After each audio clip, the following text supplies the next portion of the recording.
All right, everyone. Welcome to the Wizard of Radical Self-Respect. Sorry about those technical difficulties before. I can't always tell if the microphone stops working, but thankfully one of the supporters and watchers of the channel here that let me know. So I got rid of that video, and here we are doing it again. So today what I'm going to talk about is, can the narcissist truly love? And there's a few different ways to go about it. But before I get into that, thank you very much to everyone who's been liking, commenting, and subscribing to this channel. It is greatly appreciated. We normally talk about radical self-respect, narcissism, sometimes borderline, and other times interviews that I talk about various subjects with that. And next week, I'm going to start a interview with a survivor series where I talk about people that have been through abusive relationships. And I think it'll be really beneficial to the people sharing their story. And it will be really beneficial for everyone else to hear their story so they can relate and identify with it, just so they know they're not alone out there, that there's people that are going through similar things. And I think that will be pretty beneficial. Now, on to today's video, though. Can a narcissist truly love? Now, if you were to ask a narcissist this question, they may think they do, especially in the love bombing phase. But what you'll notice is what they really love is how people make them feel and what others can do for them. Often in a love bombing phase, the narcissist may say things like, I love the way you make me feel. I love how I am around you. And they're not talking about the person and their good qualities or attributes. They're talking about themselves and how they feel. Now, the problem with this is feelings come and go. And this is especially true for the narcissistic person. And they can idealize in the beginning until they see the other person is not perfect. And then all of a sudden, they'll start seeing their flaws, they'll see their insecurities, and they can't idealize them anymore. And also for the narcissist, they use other people to regulate the inside of themselves and their emotions. Codependents can be similar, and the fact that they are also externally regulated can also be an issue for them. And their version of it is a little different than the narcissist version. But for the narcissist, other people regulate how they see themselves. They get their sense of self-worth based on, is their false self being confirmed? Is it being shown back at them in a way that they approve of? Because that's what they need. They need their false self to be confirmed, to get approved. And when that happens, the narcissistic person feels good, and they feel good about themselves. But unfortunately for them, like I said, they can't keep that up forever. The feelings that the idealization phase brings, eventually they come to an end. And every relationship has a honeymoon period. But for the healthy person and the more well-adjusted person, they realize, yeah, no one's going to be perfect. No one's going to have no flaws or insecurities. So they recognize that, and they still love their partners, and they're still able to move forward with them and grow. The narcissistic person, they aren't as able to do this. And when the idealization kind of wears off, that's when the other person does not work as a source of supply like they used to in the beginning. And as this happens, they were a positive source of supply in the beginning, but then positive fuel over time from the same person becomes not as powerful. And then they need to switch to negative supply. When I interviewed H.G. Tudor, he mentioned that negative supply they get from making people upset, pointing out their flaws and insecurities, gaslighting, and the emotional reactions that they get from that, that is more powerful than positive supply. So what happens to the narcissistic person is the love bombing phase comes to an end. They can't idealize the other person anymore. The other person is not making them feel as good about themselves as they were in the beginning. So they have to switch it. And they switch it to devaluing. And in the devaluing phase, what will happen is They'll point out your insecurities and your flaws. They'll become much more controlling. They might start triangulating you more with other people and saying, why can't you be like this person? Why can't you be like that?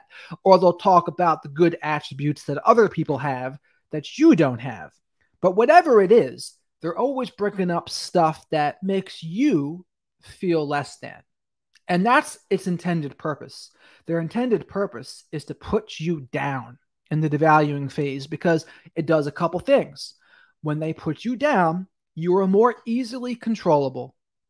And at that point, when your self-esteem is lowered and you're second-guessing yourself, you don't trust yourself anymore, you don't trust your own reality, what happens? You're more reliant on the narcissistic person.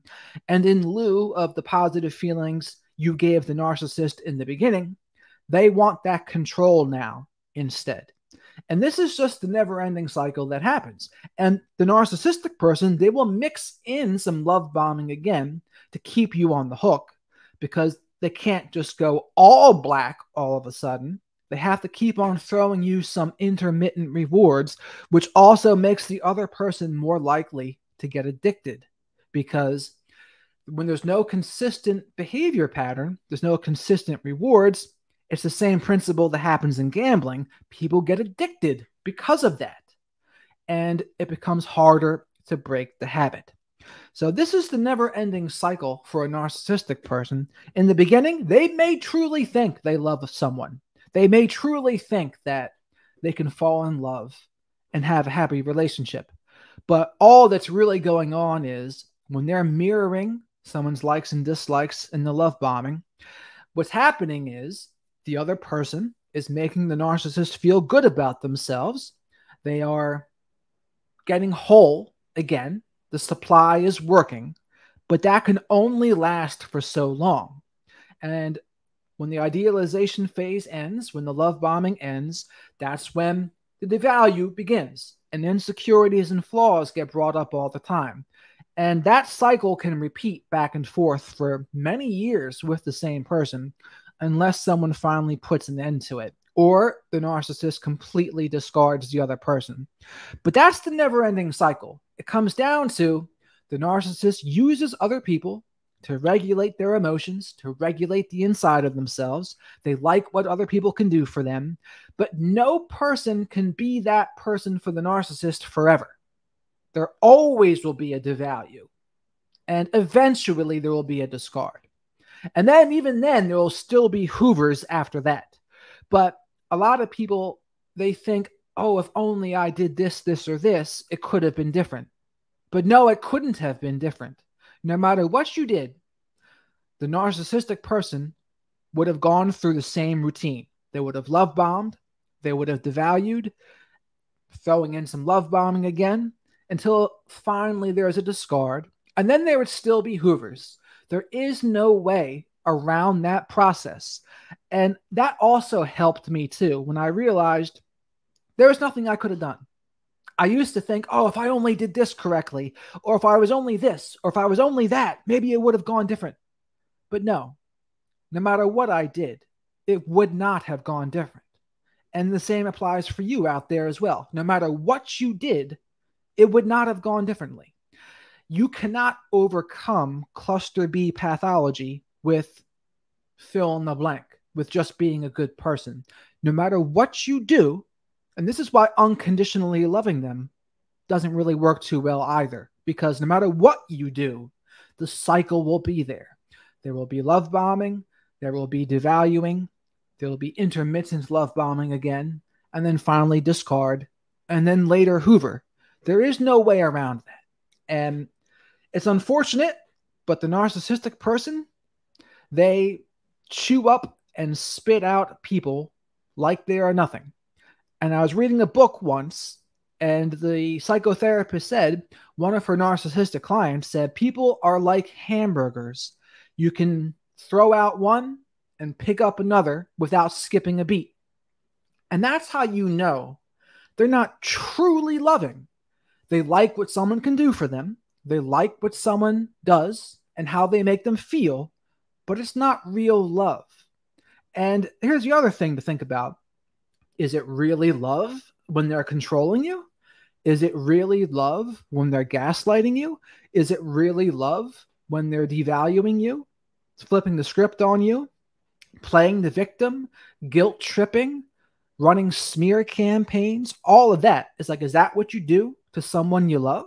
Is that really love? Or is it just ways and means to obtain narcissistic supply? Because they treat people like things as well. And it's like, yeah, they'll treat you like you are property. And like I said, how would it look any different? If they weren't doing that, or if they were doing that, what would look different about it? Not much. But they'll see people as things, people to be used and consumed. And then when they have extracted all of the good feelings they can from you, they will start devaluing, and then you'll be gone. And you may be left with your head spinning. But this is the same pattern that gets repeated over and over and over again until finally someone wakes up to it. Maybe they stumble across someone's YouTube channel or Instagram, Facebook, or TikTok account, and they finally see what was going on. And they say, oh my goodness, this is exactly what was happening to me. So that's the answer. The narcissist uses people. They use them for good feelings, and they use them for what they can get from them. That's the narcissistic person versions of love. There is some debate on whether the narcissist can love themselves or not. I lean towards they mostly don't. But people like George Simon, Dr. George Simon, who I also interviewed, he said that some of them, what happens with them is they do really have a good belief in themselves, he said. And they have too much of a belief in themselves that makes them entitled. Again, I think it really all depends on the situation.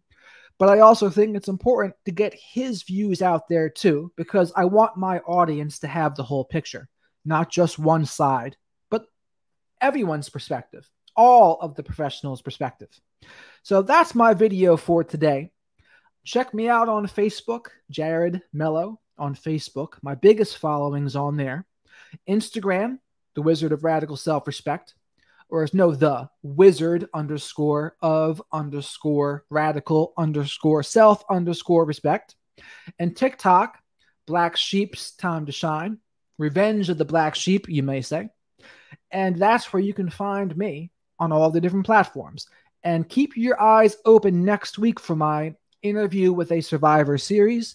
I'm also going to be doing videos about all of the different terminology there are with narcissists, because there's tons of terminology to go over, and a lot of people don't know what the acronyms are and what the other sayings and expressions are. So we're going to go over all of them, and it's going to be an educational experience for everybody. So with that, thank you very much for watching, and have a great rest of your day.